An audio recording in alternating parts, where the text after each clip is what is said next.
Bien, mis hermanos. Se cuenta que en una ocasión un ateo iba caminando por un solitario camino y de repente resbaló y cayó en un precipicio.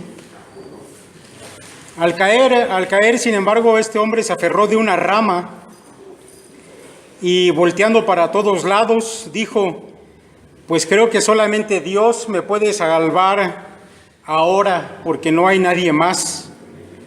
Y luego, reflexionando para él mismo, dijo: bueno, pero resulta que yo no creo en Él. ¿Qué voy a hacer? Después de unos segundos comenzó a gritar y a decir: por favor, Dios, nunca creí en ti, pero si ahora me salvas, te prometo que creeré para siempre en ti. Entonces escuchó una voz del cielo que le dijo: suelta la rama y un ejército de ángeles te sostendrán. Entonces aquel hombre dijo: soltar la rama. Y después de unos instantes comenzó a preguntar: ¡hey! ¿No hay alguien más allá arriba?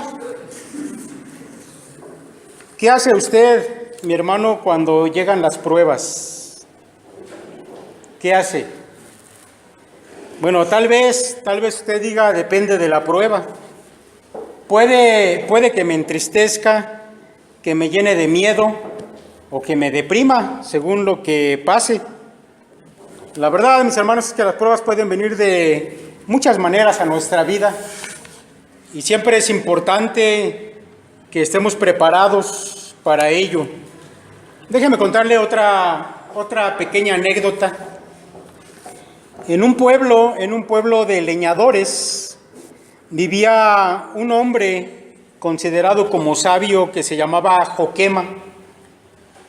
Y también había en aquel pueblo uno que era el bravucón, que siempre estaba retando a todos, que se creía el más fuerte, el más rápido, el más hábil con el hacha. Era un pueblo de leñadores. Así que fue y retó a este hombre sabio y le dijo: ¿qué te parece si hacemos una competencia para ver quién puede cortar más leña? Y le estuvo insistiendo hasta que finalmente este hombre sabio admitió entrar en este reto. A cada uno se le dio una pila de troncos y un hacha en las mismas condiciones. Y cuando estuvieron listos, se les dio la indicación de que podían comenzar a cortar la leña. Y fue entonces que ambos se dieron cuenta que su hacha no tenía filo. Les habían dado un hacha totalmente roma, sin filo. Entonces aquel hombre, el bravucón, tomando impulso, comenzó a darle más fuerte, con más ganas, para intentar partir el mayor número de troncos. Pero Joquema, el hombre sabio, se tomó un instante para pensar. Tomó una piedra del suelo y comenzó a afilar su hacha. Después de unos instantes, cuando el hacha estuvo lista, entonces, viendo a la pila del bravucón, se dio cuenta que ya llevaba algunos leños partidos.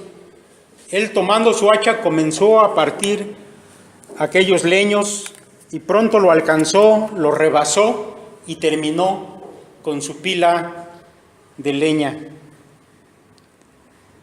Mis hermanos, esta pequeña ilustración o parábola, como la quiera llamar, está contenida en el libro de Eclesiastés, capítulo 10, versículo 10. Se la quiero leer de la versión NBI, que es mucho más entendible su lenguaje.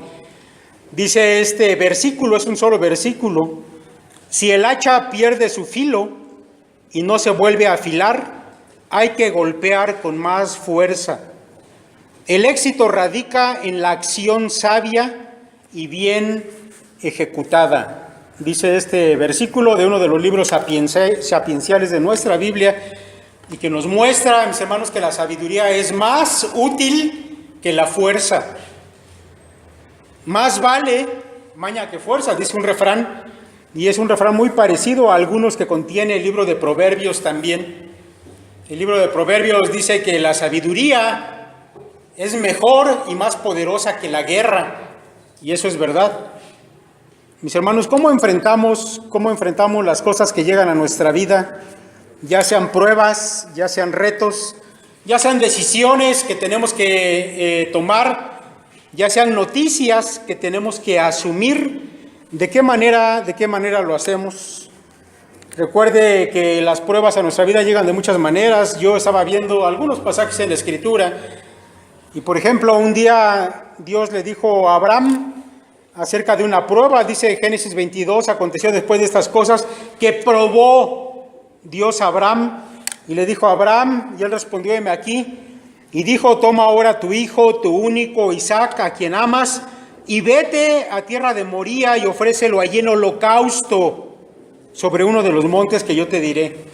Qué noticia devastadora para Abraham, pero estaba siendo sometido a prueba por Dios de una manera, mis hermanos, pues bastante fuerte. Pero no fue el único que fue sometido a prueba, incluso el pueblo hebreo completo. Deuteronomio 8:2 dice, y te acordarás de todo el camino por donde te ha traído Jehová tu Dios estos 40 años en el desierto para afligirte, para probarte, para saber lo que había en tu corazón, si habías de guardar o no sus mandamientos. Otra prueba más, el pueblo judío fue llevado 40 años, mis hermanos, y fue afligido en el desierto. Y eso era una prueba de parte de Dios para saber de qué manera ellos asumirían la prueba, si guardarían los mandamientos de Dios o se rebelarían. Tal vez un caso clásico hablando de estos asuntos es el de Job. Job capítulo 23 dice en el versículo 10, mas él conoce mi camino, me probará y saldré como oro. Usted sabe la prueba que enfrentó Job, ¿verdad? Dios le permitió al diablo quitarle sus posesiones materiales, era un hombre muy rico.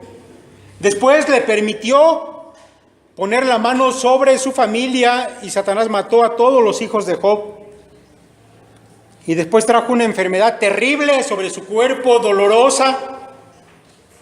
Y Job se sentó allí en un lugar a rascarse con un trozo de barro su cuerpo. Pero él sabía que estaba siendo probado y declaró esto, me probará y saldré como oro.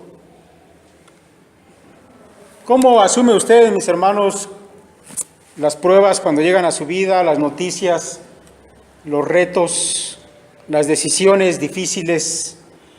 Mire, este pasaje que acabamos de leer ahí en Santiago fue escrito para los lectores judíos que estaban siendo perseguidos y dispersados a causa de que a Herodes Agripa I le había parecido bien traer la persecución sobre los cristianos. Hechos capítulo 12 nos dice esto, que queriendo quedar bien con el pueblo, había tomado por ahí a Jacobo, el hermano de Juan, y le había decapitado, lo mató. Después, como el pueblo se alegró, fue con Pedro y lo puso en la cárcel y se desató una persecución en contra de los primeros cristianos. ¿De qué manera ellos tenían que asumir la prueba que estaba llegando a su vida? Un día estaban en paz y al otro día estaban siendo perseguidos. Bueno, Santiago les dice, hermanos míos, tened por sumo gozo cuando os halléis en diversas pruebas. ¿Cómo deberían afrontar la persecución y la muerte? Con sumo gozo, dice Santiago. Bueno, sin duda esto le puede sonar a locura.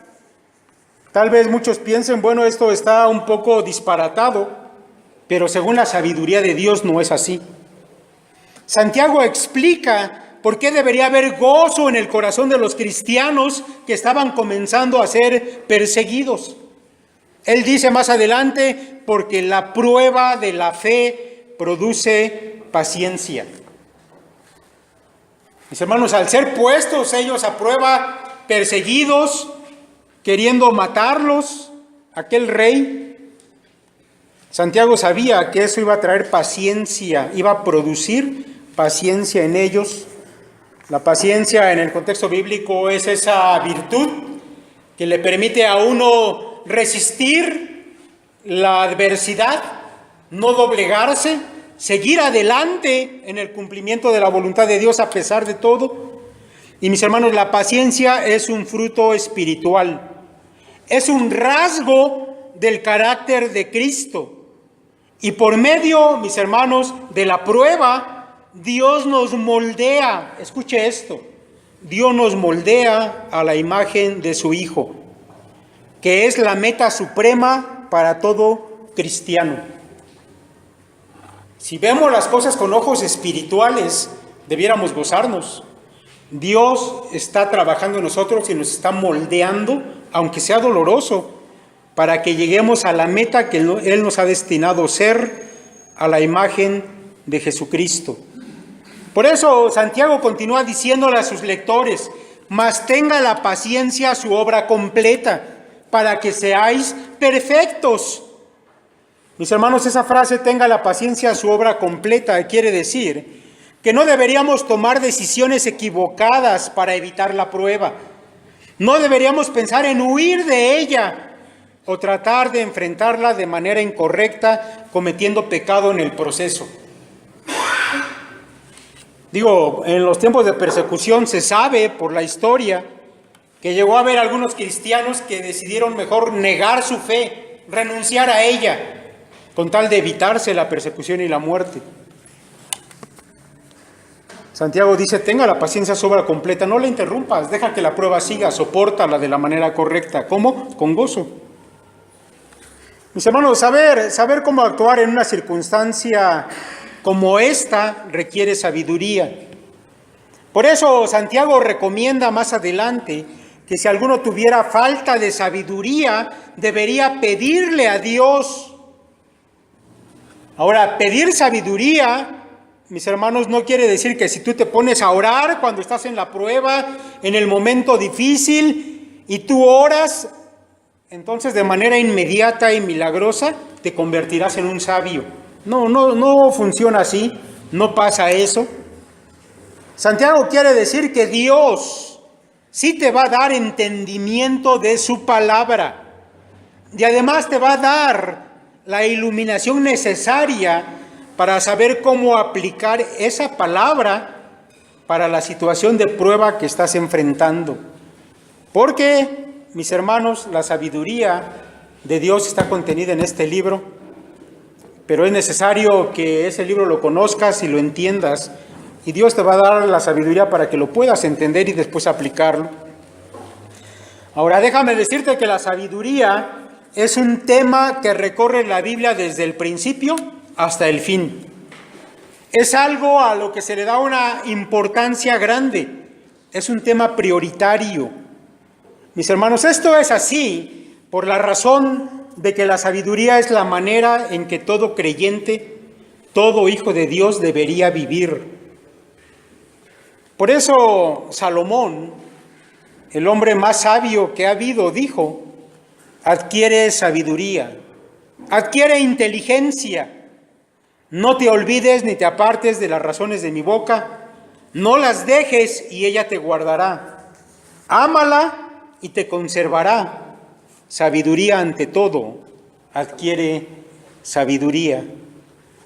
Mis hermanos, la sabiduría contiene la voluntad de Dios para sus hijos. Y aunque esta palabra, sabiduría, tiene un sabor al Antiguo Testamento, la verdad, mis hermanos, es que es demandada también para nosotros los cristianos. Así como Santiago lo recomienda, pide sabiduría a Dios, también el apóstol Pablo tiene muchas cosas que decir al respecto.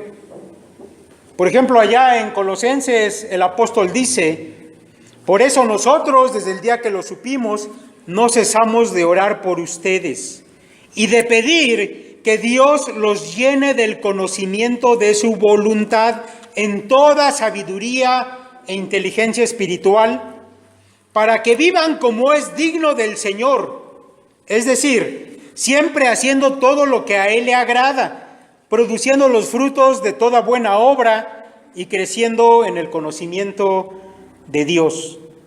Mis hermanos, el cristiano a lo largo de su vida deberá tomar decisiones, enfrentar pruebas, resolver problemas, tratar con gente diversa, algunas de ellas muy difíciles, realizar trabajos, cumplir con su ministerio, mantener su matrimonio, criar hijos, edificar a la iglesia, etcétera. Para todo eso, mis hermanos, el cristiano debe contar con la sabiduría que proviene de lo alto.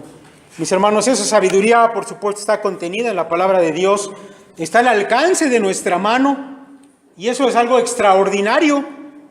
Sin embargo, mis hermanos, hay que decir que aún así, teniendo la palabra de Dios al alcance de nuestra mano, hay muchos cristianos que viven la vida sin certeza de nada, dudando de cada decisión que han tomado.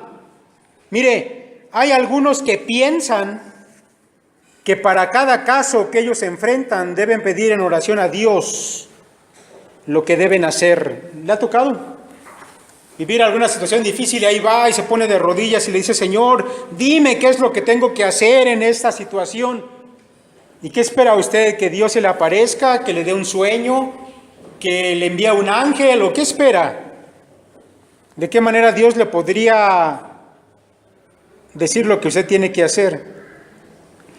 Ahora, hay otros que piensan, porque así lo han escuchado o así les enseñaron, que Dios ya tiene un plan trazado para su vida y que ellos tienen que orar para descubrir ese plan, o para que Dios mismo venga y les revele y te diga: mira, esto que está aquí, este rollo, contiene el plan para tu vida, así que apréndetelo y sigue los pasos que están allí. Bueno, déjame decirle que la Biblia no enseña ninguna de esas cosas. Nuestra vida debe ser guiada por la palabra de Dios y por lo tanto, mis hermanos, debemos leerla todos los días, estudiarla, memorizarla, pedirle a Dios discernimiento para entender lo que está escrito allí. Y eso, mis hermanos, es la parte que a veces no nos gusta. Digo, si Dios nos pudiera hacer sabios así en un instante, eso seguramente que sería grato para nosotros, pero Él ha dispuesto que tú tengas que poner empeño, dedicar tiempo y ponerte a leer la palabra de Dios. Mire, el día de hoy yo quiero darle una visión general de esas pautas que nos traza la sabiduría de Dios. Y tal vez esto nos pueda ayudar, mis hermanos, simplemente a tener más claro, un poco más claro, lo que contiene la palabra de Dios, cómo tomar buenas decisiones, de qué manera, mis hermanos, vivir agradando a Dios, como dice el apóstol Pablo, ser gratos delante de Él, haciendo su voluntad. Así que le voy a pedir que ponga atención acerca de estas pautas que yo le voy a dar, y después de esta predicación yo espero, mis hermanos, que puedan empezar a tomar buenas decisiones basadas en la sabiduría de Dios, lo cual, mis hermanos, no les libra de que tengan que venir a estudiar la Biblia, solamente va a ser una visión general. Mire, vayamos de lo más general a lo más particular. Y lo primero que usted debe saber es que Dios, desde el principio, dispuso una meta final para sus hijos. Y esto, mis hermanos, nos debe servir de guía a nivel global en nuestra vida. ¿Cuál es esa meta que Dios desde el principio trazó para los que iban a ser sus hijos? Pablo lo dice allá en Romanos capítulo 8, versículo 29, porque a los que antes conoció también los predestinó para que fuesen hechos conformes a la imagen de su Hijo, para que Él sea el primogénito entre muchos hermanos. Dice Pablo, Él los predestinó para que fuesen hechos conformes a la imagen de su Hijo.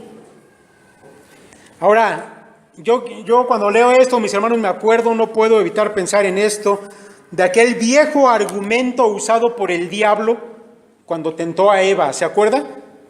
El diablo le dijo, es que si comes de ese fruto vas a ser igual a Dios, van a ser igual a Dios. Pero ¿sabe usted? De alguna manera eso es lo que Dios mismo ya había decidido hacer desde el principio, que los seres humanos llegaran a ser a la imagen de Jesucristo. El diablo simplemente toma este dicho y les ofrece a los hombres un camino falso para alcanzar esa meta, lo cual les lleva hacia la perdición. Sin embargo, este hecho del pecado no frustró el objetivo original de Dios, de que llegásemos a ser a la imagen de su Hijo. Mis hermanos, esa es la meta que Él ha decidido para nosotros y la va a cumplir. La va a cumplir. Nada puede frustrar el propósito de Dios.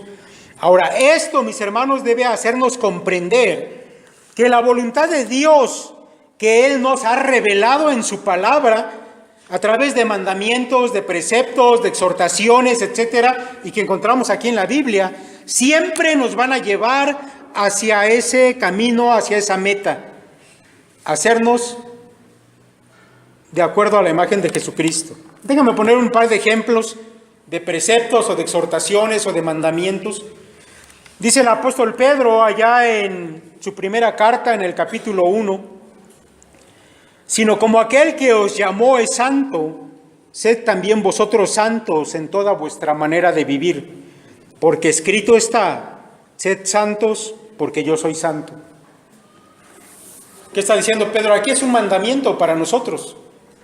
Tenemos que ser santos como ¿quién? Como nuestro Padre. ¿Y eso hacia qué apunta?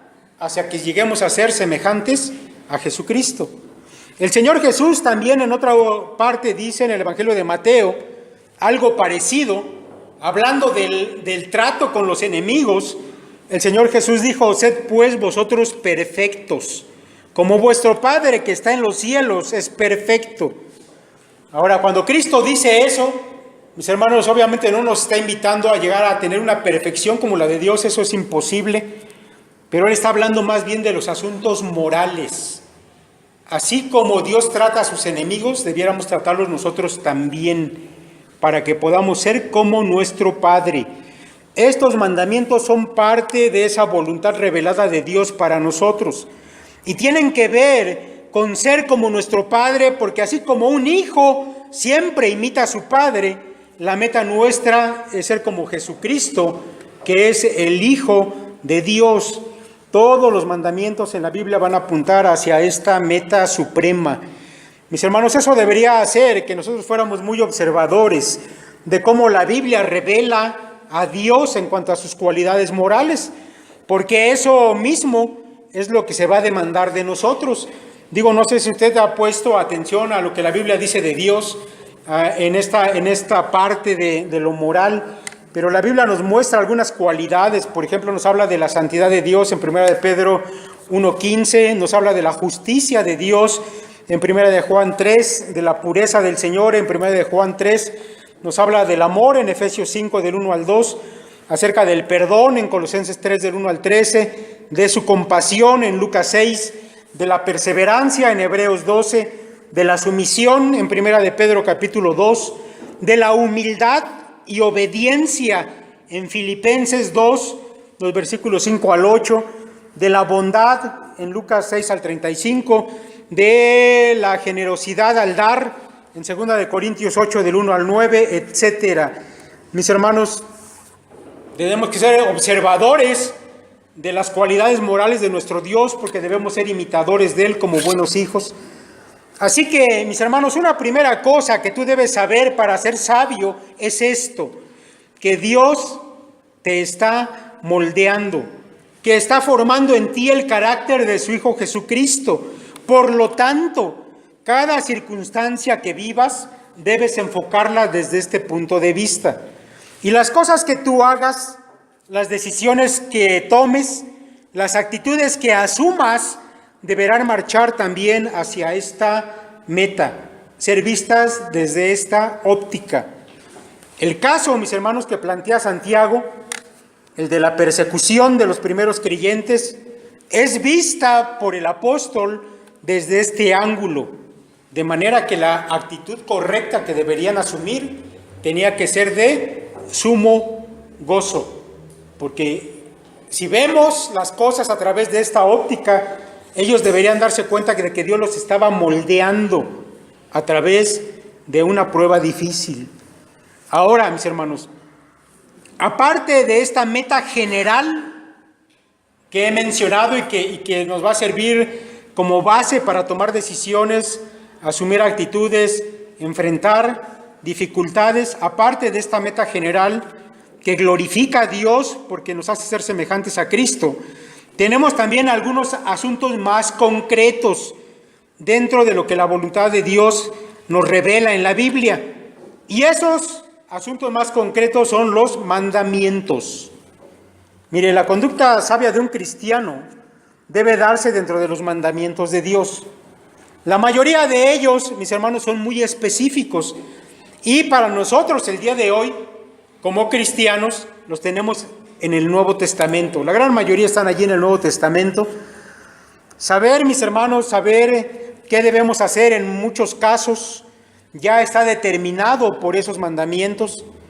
Por ejemplo, si usted recuerda algunas de las predicaciones recientemente pasadas, bueno, estuvimos hablando del libro de Efesios y se mencionaron algunas listas de esos mandamientos. Déjeme recordarle brevemente alguna, solamente para ponerla como ejemplo. Cosas muy específicas que norman nuestra actividad como cristianos. Dice el apóstol Pablo: por lo cual, desechando la mentira, hablad verdad cada uno con su prójimo, porque somos miembros los unos de los otros. Airaos, pero no pequéis. No se ponga el sol sobre vuestro enojo, ni deis lugar al diablo. El que hurtaba, no hurte más, sino trabaje, haciendo con sus manos lo que es bueno, para que tenga que compartir con el que padece necesidad. Y así vamos a encontrar listas de mandamientos que nos van a guiar en nuestra manera de conducirnos en la vida. Ahora, mis hermanos, para aprender estos mandamientos hay que estudiar la Biblia todos los días.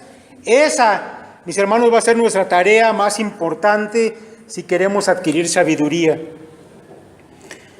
Déjeme decirle que en muchas ocasiones los cristianos, la iglesia, por falta de la sabiduría de Dios, ha caído en situaciones pecaminosas e incluso vergonzosas.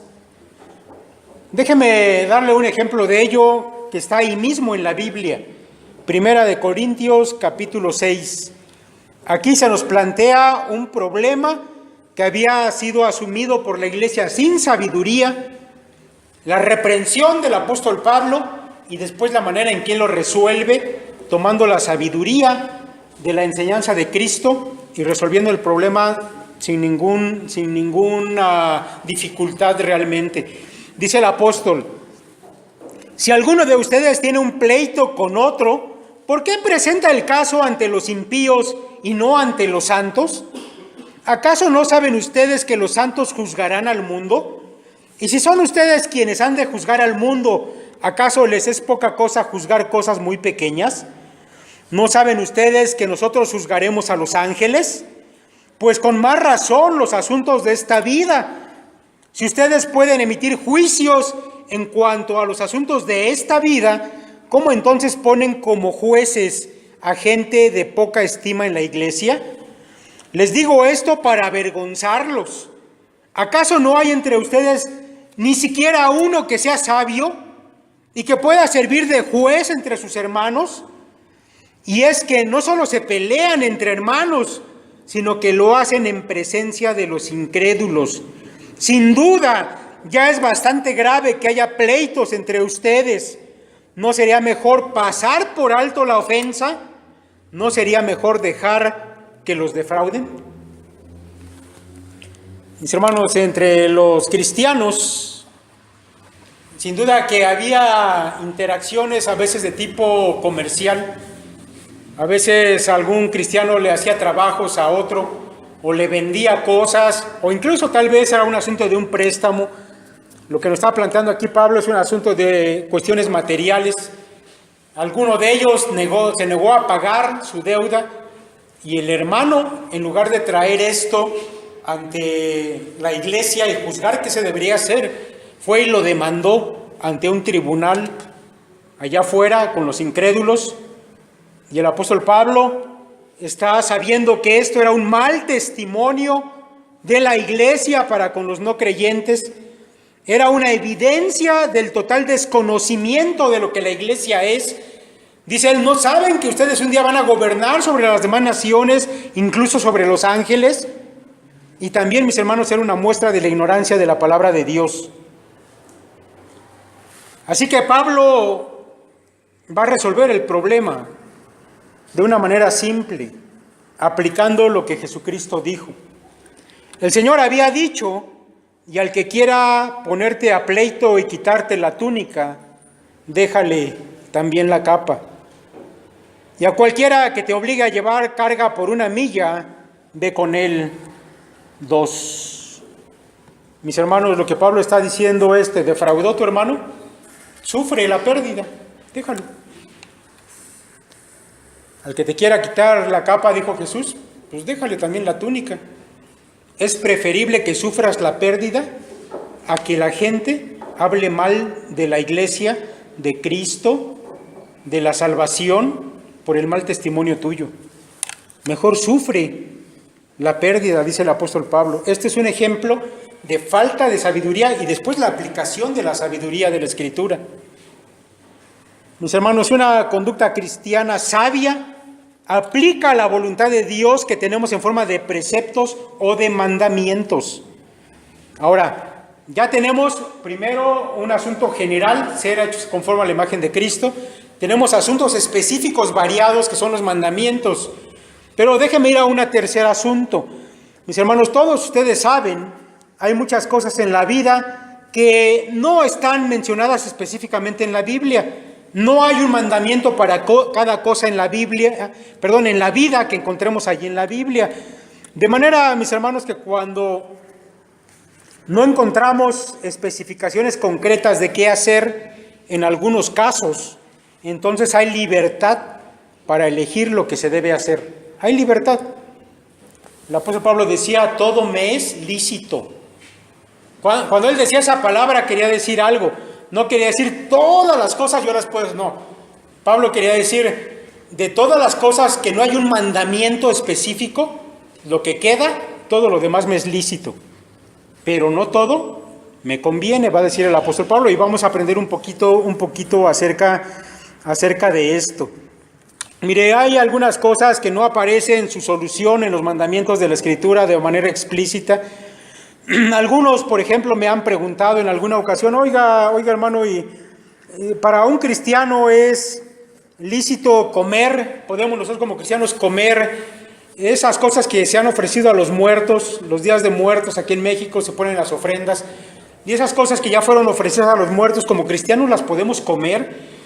Hay otros que me han preguntado, por ejemplo, oiga pastor, ¿y cómo puedo saber yo con quién debería casarme? Hay otros muchachos que llegan y dicen, es que estoy orando porque necesito que Dios me diga a qué escuela debería ir, no sé qué carrera elegir, no sé qué escuela poner en mis opciones, etcétera. Obviamente en la Biblia no vamos a encontrar algún mandamiento que diga, bueno, aquí el mandamiento dice que tienes que ir al Poli, ¿no? O a la UNAM. Bueno, eso no va a aparecer ahí en la Biblia. Por lo tanto, debemos entender, mis hermanos, que es un asunto de libertad. Sin embargo, aún esa libertad es encauzada por la sabiduría de Dios. Y aquí viene la parte interesante. Mire, déjeme tomar el asunto de los alimentos. Porque Pablo nos va a presentar un asunto muy similar. Usted sabe que para los judíos los asuntos alimenticios estaban bien regulados por la ley. De hecho, había una lista completa de cosas que ellos no podían comer. Animales que se llamaban inmundos y que un judío no podía ni siquiera tocar. Por ejemplo, el asunto de la carne de cerdo, ¿no? El cerdo era inmundo para el judío, sin embargo, para los no judíos era algo pues bastante sabroso, se los comían y el judío no podía tocar eso. Sin embargo, mis hermanos, cuando el evangelio llega a la iglesia, a los no judíos, y a los judíos también que llegaron a ser parte de este cuerpo que se llama la iglesia, la Escritura nos dice que hay una total libertad en el aspecto de los alimentos. Ya no más como con los judíos. Ahora el cristiano tiene libertad para comer lo que él quiera.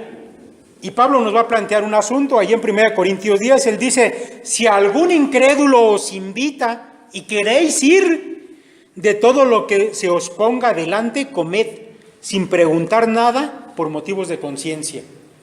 A ver, si alguien que no es cristiano te invita a su casa a comer, dice Pablo, tú ni preguntes, tú da gracias y come, se acabó. Tenemos libertad completa para comer. No andes preguntando si esa comida se ofreció a los ídolos, porque en la antigüedad eso es lo que la gente hacía. Vas a matar al cerdito que tienes ahí, pues se lo ofreces a Zeus, lo matas y después lo llevas a la mesa. Eso es lo que hacían. Ahora los judíos, los cristianos tenían preguntas acerca de esto.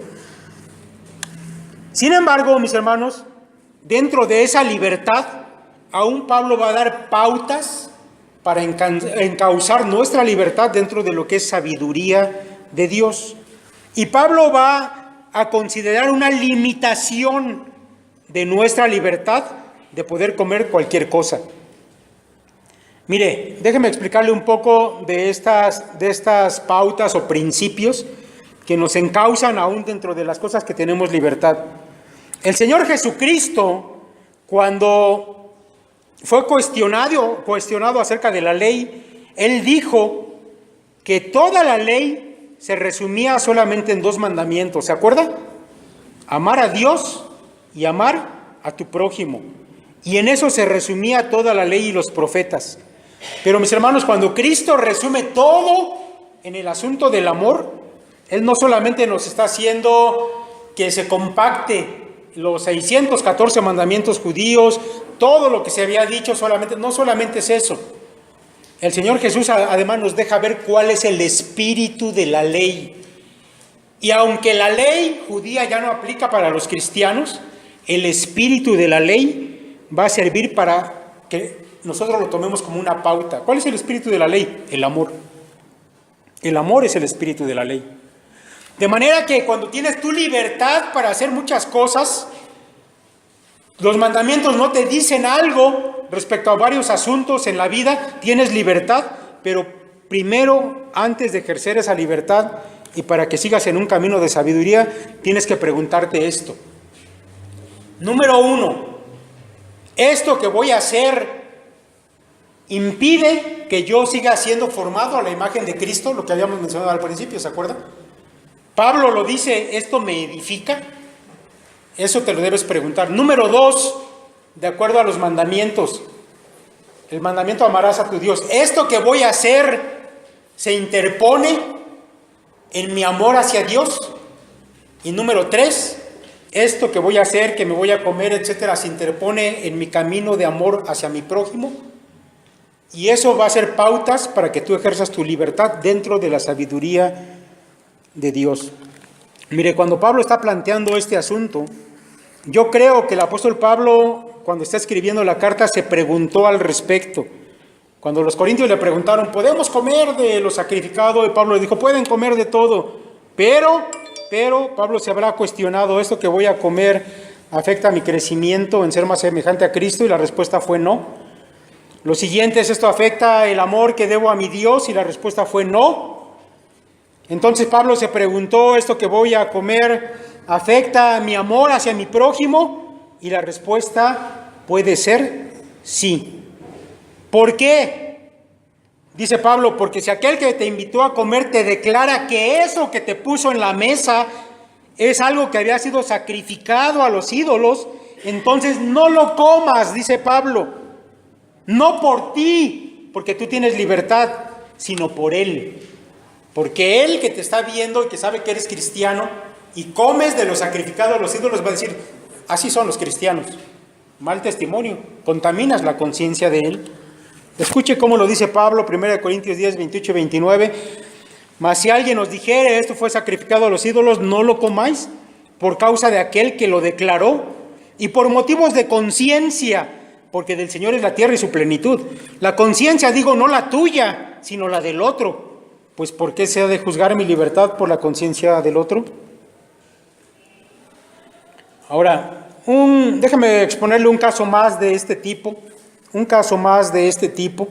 Y es algo también interesante donde quiero que apliquemos estas 3 cosas, que son las pautas. Entonces tenemos que preguntarnos, mi semejanza con Cristo se ve interrumpida, mi amor por Dios y mi amor por mi prójimo, ¿sale? Quiero que vean este otro que nos presenta Pablo aquí. 1 Corintios 6, dice él, todas las cosas me son lícitas, mas no todas convienen. Todas las cosas me son lícitas, mas yo no me dejaré dominar por ninguna. Las viandas para el vientre y el vientre para las viandas. Ese era un dicho, ¿verdad? Ese era un dicho que decían, bueno, pues el vientre se hizo para comer, y todo lo que hay de comer se hizo para que no lo comamos, ¿no? Y era una forma de decir, pues tú éntrale a todo cuanto quieras come. Digo, en aquel tiempo había esa costumbre de comer hasta atiborrarse. Saben de las costumbres de los romanos, ¿verdad? De los vomitaderos que había. Bueno, ya estabas tan lleno que ya no te cabía, ibas y vomitabas y regresabas a seguir comiendo. Por eso este dicho. Ahora, el apóstol Pablo, mis hermanos, nos vuelve a tocar aquí el asunto de los alimentos. Y nosotros, aplicando lo que hemos aprendido hasta ahorita, podríamos decir que no hay ninguna ley específica que te prohíba comer de lo que quieras y lo que quieras. Sin embargo, mis hermanos, y también podemos pensar que esto lo podemos aplicar a otras cosas, no solamente a los alimentos, lo pudiéramos aplicar, por ejemplo, a la televisión. No hay ningún mandamiento en la Biblia que te prohíba ver la televisión. Pudiéramos aplicarlo al asunto de que te gusta mucho tomar refresco. No hay un mandamiento bíblico que te lo prohíba. Ir al cine, por ejemplo, hay quienes les encanta. Bueno, no hay ningún mandamiento que te prohíba ir al cine, ¿verdad? Sin embargo, Pablo dice que hay cosas que se van volviendo hábitos. A lo mejor, mi hermano, para ti el asunto de ver la televisión es algo que, aunque no hay un mandamiento en contra de ello, ya se volvió algo que te comienza a dominar, que ya estás solamente viendo la hora porque ya va a empezar tu programa y ¡pum!, corres y te pasas ahí un montón de tiempo. Tal vez tú no tomas vino, ¿verdad? No tomas bebidas embriagantes, pero le entras a los refrescos y ya no puedes vivir sin tu refresco, etcétera, ¿no? Podemos aplicar a todo ese tipo de cosas. Ahora aquí nosotros preguntamos, que yo coma, que yo vaya a la televisión, que vaya al cine, o en este caso Pablo, comer mucho, ¿es algo que la Biblia me lo prohíba? No.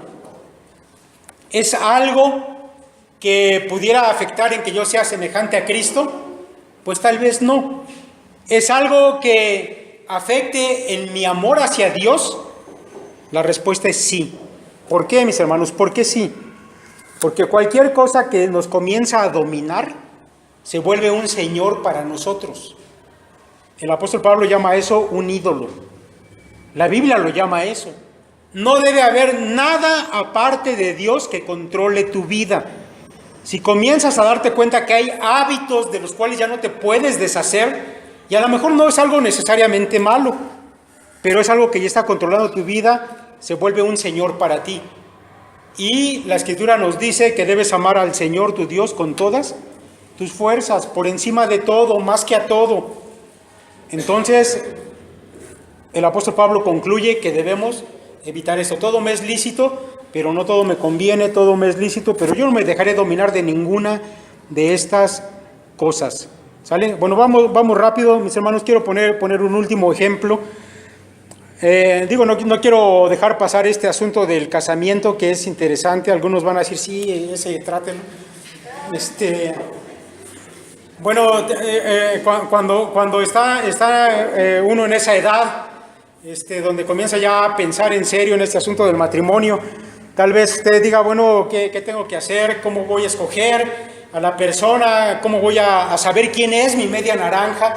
De hecho, hay gente que piensa que Dios ya escogió a alguien para ti, pero tienes que descubrir quién es. ¿Y qué tal si te equivocas y escoges al que no era? Bueno, pues ese es un problema con el que muchos batallan.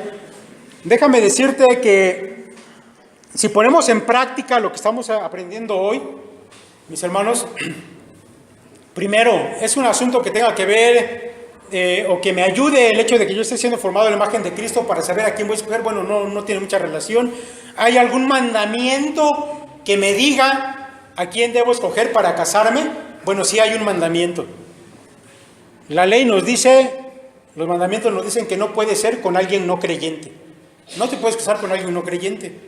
No puedes unir en el mismo yugo a Jesucristo con el diablo, ¿verdad? A la luz con las tinieblas. No puede ser eso, es un mandamiento. Eso ya reduce el número de prospectos o prospectas a puros creyentes, Ahora, dentro de los creyentes, ¿hay alguna otra indicación en la palabra que me diga quién debe ser el elegido o la elegida? No lo hay. De manera que tienes libertad para escoger de entre los creyentes el que tú quieras o la que tú quieras. Falta que quiera él también, ¿verdad? Pero mira, escucha lo que dice el apóstol Pablo al respecto de esto. Y es lo que estamos aplicando precisamente a 1 Corintios 7. La mujer casada está ligada por la ley mientras su marido vive. Pero si su marido muriere, escucha esto, libre es para casarse con quien quiera, con tal que sea en el Señor.